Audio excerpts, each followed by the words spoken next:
what's up? So in today's video, I'm going to be teaching you guys how to make scar wax with 2 simple ingredients. First, you're going to need all-purpose flour, and you're going to need Vaseline or petroleum jelly. Also, make sure that you have a spoon and a bowl. First, you're going to take 2 spoonfuls of flour. Second, you're going to take about half a spoonful of your Vaseline. Okay, so about this much. Put it in the bowl with flour. Then you're going to want to mix it. Okay, so that was too little, so now I'm going to be using a whole spoonful. Okay, so I got a consistency like this, and this is a little too, sticky for me, so I'm going to add a bit more flour. Okay, this is how the texture should be. And I forgot to add this, but it's optional to add some foundation to it to make it your skin color. But I don't really like doing that because it doesn't blend in well, so I'll just apply it and then apply foundation.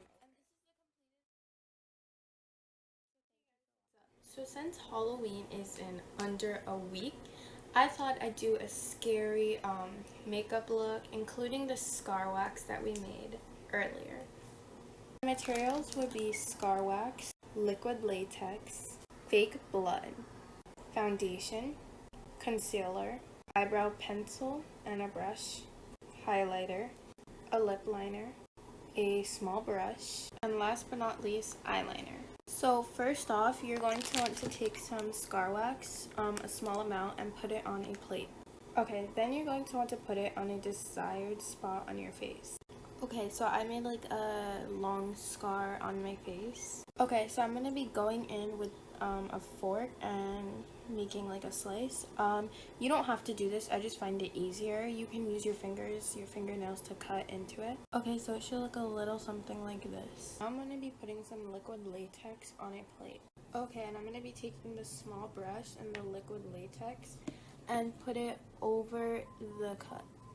This side is fully dried. I'm waiting for this side to dry, but I'll be back when it's dried. So I finished, but I wanted to make like a little flap right there, so yeah.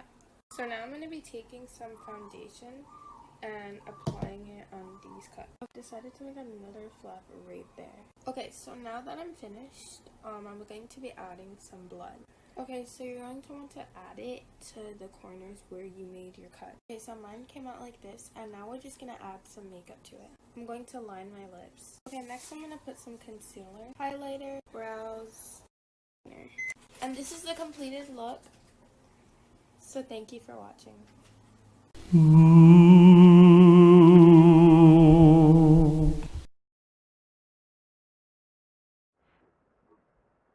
Happy Halloween from Pop-Up Magazine.